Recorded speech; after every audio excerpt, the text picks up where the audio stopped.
देर हो रही है। तभी मालती कमरे में आती है। ये रहे आपकी जूते, मैं इन्हें साफ करने के लिए ले गई थी। अरे वाह, तुम कितनी समझदार हो, मेरे बिना कुछ कहे ही सारे काम कर देती हो। तभी मालती झिझकते हुए रमेश से कहती है, सुनिए जी, आपसे एक बात कहूँ, बुरा तो नहीं मानेंगे ना? अरे नहीं नहीं, बेफिक्र होकर कहो। शादी से पहले मैं अपने मायके में नौकरी करती थी। मैं चाहती हूँ कि अब मैं फिर से नौकरी करना शुरू कर दूँ। वैसे भी सारा दिन घर में बोर हो जाती हूँ। देखो मालती, तुम्हारे नौकरी करने से मुझे कोई ऐतराज नहीं है, लेकिन तुम्हें एक बात बता दूं, हमारे खानदान में आज तक कभी किसी औरत ने नौकरी नहीं की। फिर भी एक बार तुम माँ से पूछ कर देखो, अगर वो तुम्हें नौकरी करने की इजाजत दे देती है तो अच्छी बात है। रमेश वहाँ से चला जाता है। फिर उसी शाम मालती अपनी सास के पैर दबा रही होती है। तभी उसकी सास मालती से कहती है, अरे क्या बात है बहू, आज तो ठीक तरह से मेरे पैर नहीं दबा रही, किसी ख्याल में खोई पड़ी है क्या? मैं भी तो जानूं आखिर बात क्या है। दरअसल वो माँ जी। अरे हाँ हाँ बोलो, इतना सोच क्यों रही हो? माँ जी, अगर आप बुरा न माने तो मैं नौकरी करना चाहती हूँ। घर के काम करने के बाद मेरे पास काफी वक्त बच जाता है। मालती की ये बात सुनकर उसकी सास गुस्से में कहती है, अरे बहू, तेरी तबीयत तो ठीक है ना? आज ये कैसी बहकी बातें कर रही है? भला हमारे खानदान में आज तक कभी किसी औरत ने नौकरी की है जो तू नौकरी करने की बात कर रही है, हैं? अरे बहू, तू क्या रिश्तेदारी में हमारी नाक कटाना चाहती है? जितना जल्दी हो सके अपने दिमाग से नौकरी का भूत उतार दे, और अब जा, जल्दी से रसोई में जा, खाना बनाने का वक्त हो रहा है। मालती मन मार कर खाना पकाने के लिए रसोई घर में चली जाती है। अगले दिन, नमस्ते माँ जी, कैसी हैं आप? अरे आओ आओ दिवाकर बेटा, बैठो, मैं तुम्हारे लिए चाय मंगाती हूँ। बहू, जरा एक कप चाय तो लेती आना।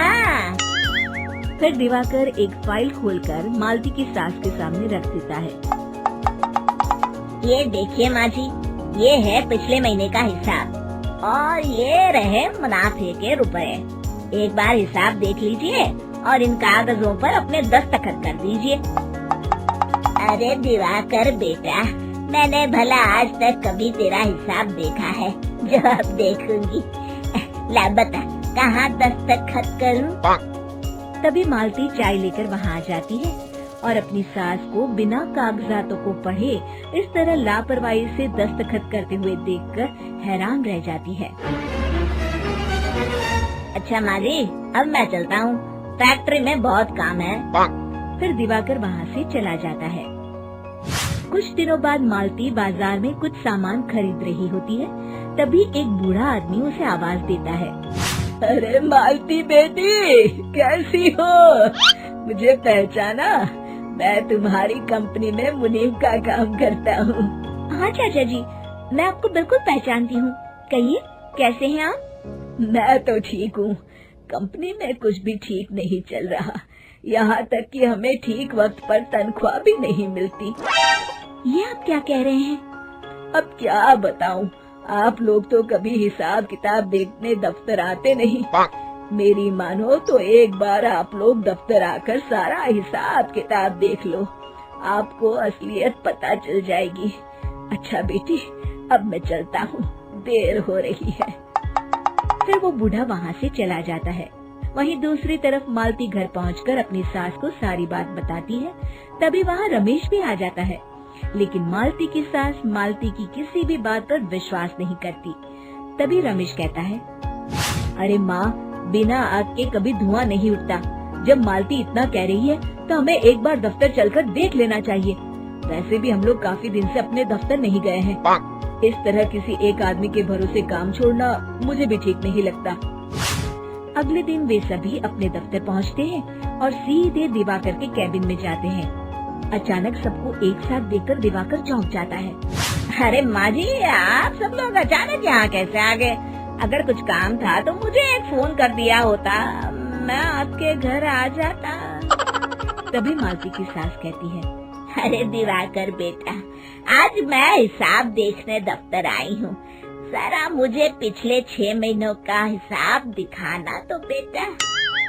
दिवाकर घबराते हुए हिसाब की फाइल मालती की सास को देता है। मालती की सास फाइल लेकर मालती को देती है और कहती है, ले बहू, देख ले हिसाब। मालती फाइल को बड़े गौर से देखती है और अगले ही पल उसे सारी गड़बड़ी समझ में आ जाती है। वो अपनी सास से कहती है, माँ जी, मुनीम चाचा बिल्कुल सही कह रहे थे। हमारी कंपनी में पिछले 6 महीनों में जितना मुनाफा हुआ है, हमें उसका आधा पैसा भी नहीं मिला। यूँ समझ लीजिए कि 1 रुपये में सिर्फ चवन्नी ही हमारे हाथों में आई है। मालती की बातें सुनकर मालती की सास गुस्से से दिवाकर को पूछती है, क्यों दिवाकर, मेरी बहू जो कह रही है वो सच है? दिवाकर समझ जाता है आज उसका भांडा फूट चुका है। वो गिड़गिड़ाते हुए कहता है, मुझे माफ कर दीजिए माँ जी, मैं पैसों के लालच में अंधा हो गया था। अरे वाह दिवाकर, तू तो एक नंबर का चोर निकला। इतने दिनों से मैं तुझ पर आंख बंद करके भरोसा करती रही और तू मुझे ही चुना लगाता रहा। अभी के अभी निकल यहाँ से और दोबारा अपनी शक्ल मत दिखाना। दिवाकर वहाँ से भाग जाता है। मालती की सास मालती को शाबाशी देते हुए कहती है, बहू, आज मैं समझ गई कि पढ़ाई लिखाई हमारी जिंदगी में कितनी जरूरी है।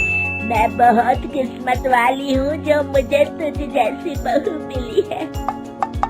शिक्षा, पढ़ाई लिखाई का इस्तेमाल सही जगह करके हम दुनिया में बहुत कुछ बदल सकते हैं।